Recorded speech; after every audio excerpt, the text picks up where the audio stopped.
Hey Taurus, this is Perrymore Tarot's daily reading for October 22nd, 2025. This is for Taurus.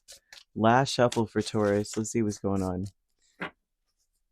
So, Taurus, you have family, friends, and guides. You also have loss. I feel like your family line has lost something, right? I guess they're bringing this up. I mean, of course, duh, right? That could be, but whatever it is for you that you know about your ancestry that has, like, they lost something, and it could be land, inheritance, property, certain properties, maybe money.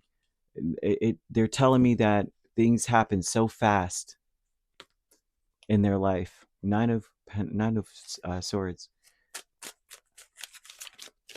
They feel like, if this is for some Tauruses, that the family still talks about what has been lost, right?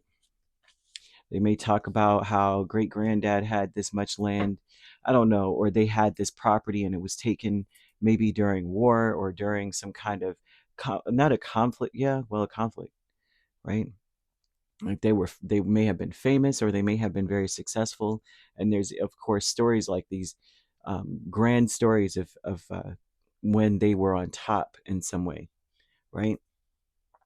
They're wanting to tell you that if the routine that you're building or the things that you're doing right now have protected the family or protected you, they're wanting you to know that you're protected and that it won't happen to you.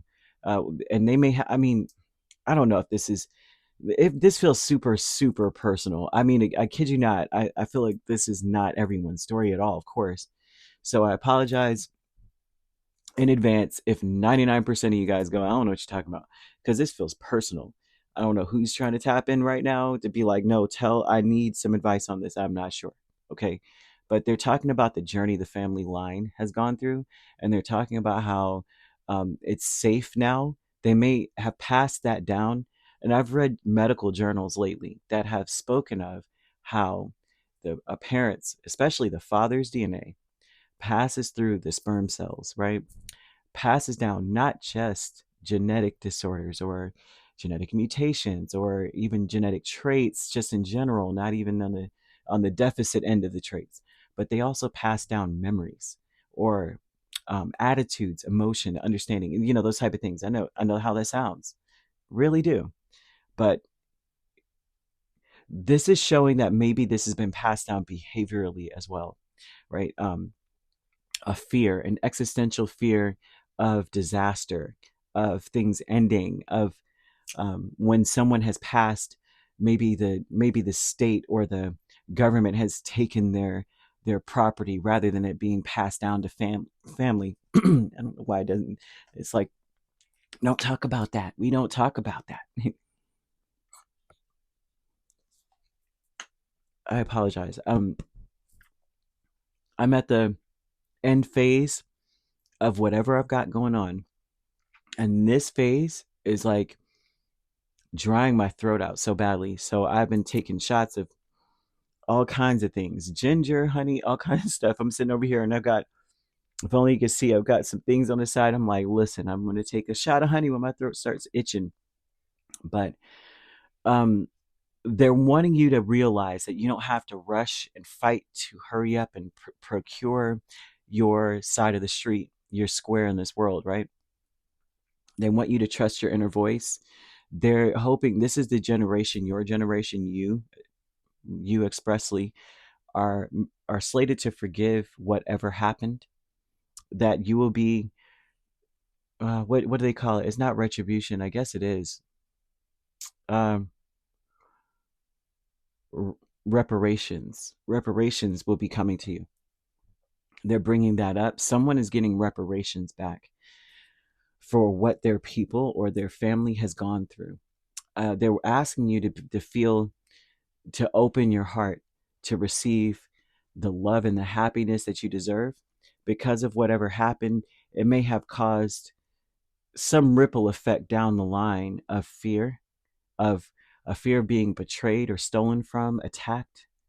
And, they're showing that whatever they lost in their life was actually like rolling out the red carpet for you to gain, if that makes sense. Like if they were to keep all that they had and live this glamorous life that they had been, they felt they were meant to live, they were borrowing time, borrowing or experiencing something that you are meant to experience in this time. And you may be the one in the family that is either doing better than everyone else, um, or back, generations back, or the one in the family, the only one who went to college, or the only one in this life that's like making a certain amount of money or owning some property. But, or there's something there to that degree. And you're like the phoenix rising out of the ashes of your family line. They don't want you to rush into trying to uh, maybe protect yourself from any ill will or harm. That's something that they passed down to you. That's something that they gave you, and they didn't mean to. It was out of their behavior. You might have watched them hide money in a coffee can, right? Or said, "I don't trust banks. I'm going to sit this money in the freezer," or you know what I mean. I don't trust or certain institutions. Therefore, I'm going to do this, or um, I'm going to put this in so and so's name so that the government can't steal it. And then that may have instilled so much fear in you, right? Dark thoughts with Two of Cups and Queen of Cups. Dark thoughts are telling me the awareness. This is an awareness about connections. About looking into the future and forgiving someone. You may not feel like it's safe for you to forgive someone or be open to them. I wouldn't rush that, right? This is someone could have done something to you seriously, like betrayed you completely, and they may want forgiveness at this point. Spirit is asking you to forgive. They're asking you to, until you can completely, fully just be like, okay, it's okay. I'm going to open myself back up to people, or I'm going to open myself back up to this person. They want you to take your time. I, because I see someone who's like, if you're in a romantic connection, this person is meant for you, or they're definitely some kind of counterpart to you.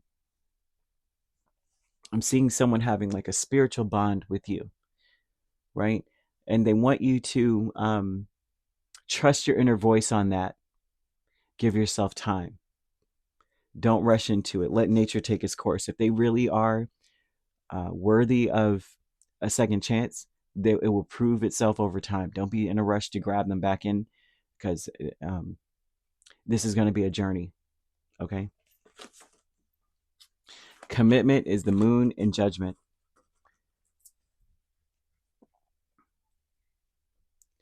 Now, the commitment in this is about who knows what the future will hold. It is very iffy, but it's really important that we're not judgmental or um hmm,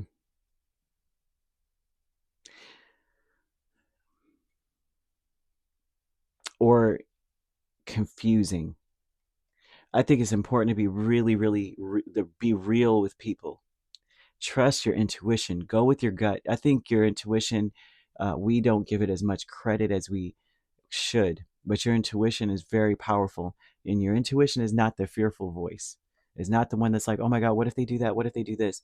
Your intuition is going to say, okay, they look like they mean it.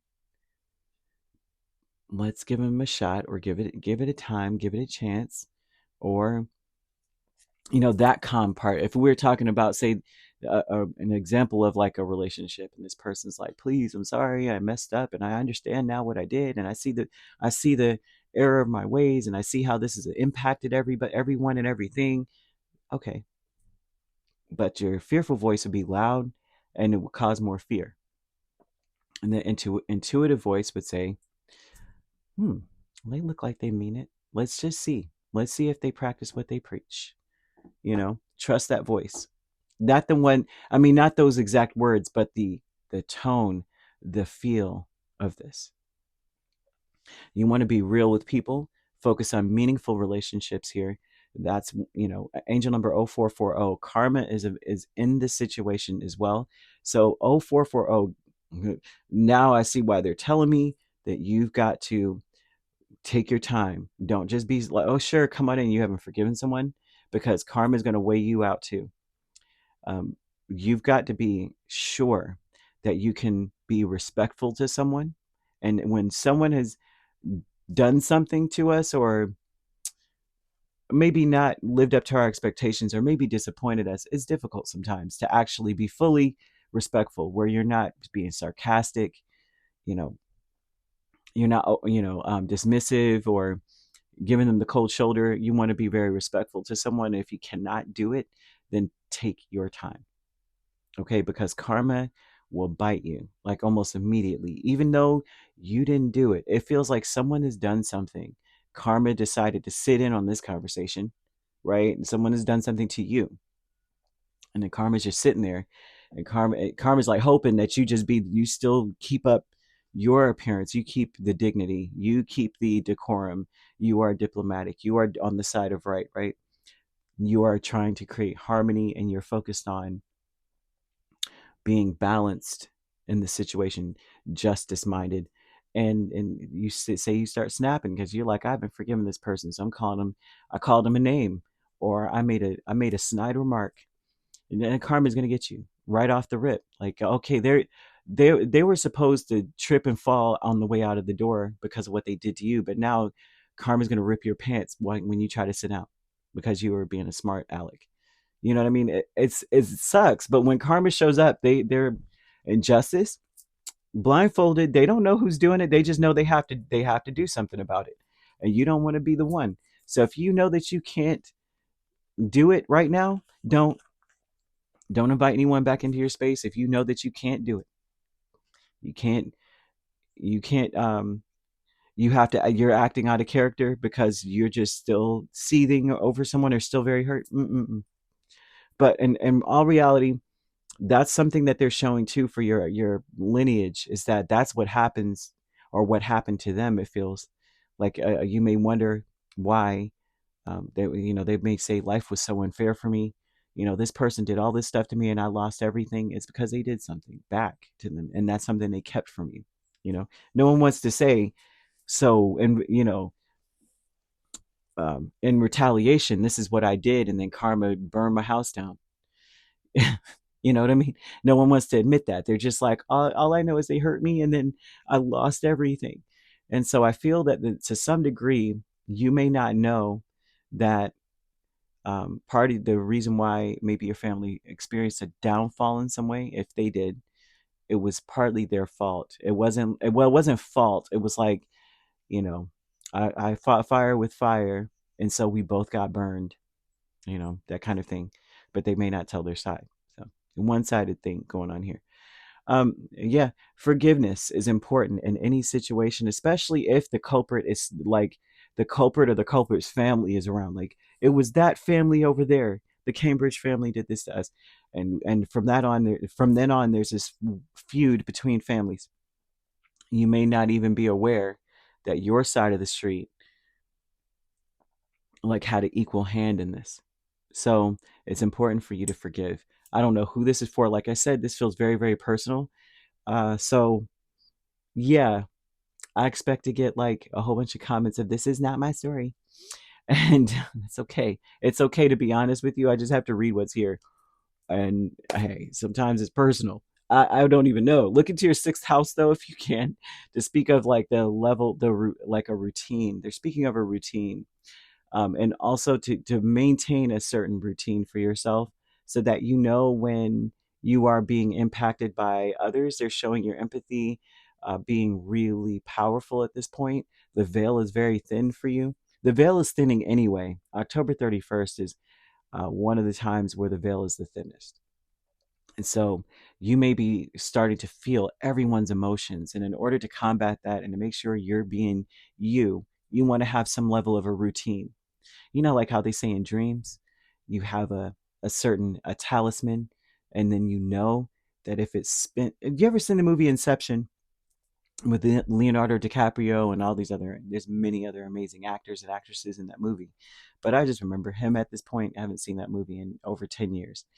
But what he would do is spin a spinning, he had a spinning top, and he would spin it in the dream. And if it kept spinning perfectly, then he knew he was in the dream still. And so there's something about having a routine that lets you know, okay, something that keeps you calm, something that delights you. And that way it'll keep you out of adopting other people's emotions, especially when they're in a negative space. Okay. You could be dealing with a Scorpio, Scorpio heavily. I'm seeing Cancer, um, Aquarius, not Aquarius. Goodness gracious, I'm saying all the wrong things. Sagittarius. So you could be dealing with a Scorpio Sagittarius cusp. Okay. If you're not dealing with those signs, which you don't have to be, those signs could also be in your chart. If you like to book a personal reading with me, my links are on my page. Peace, love, and light. Take care.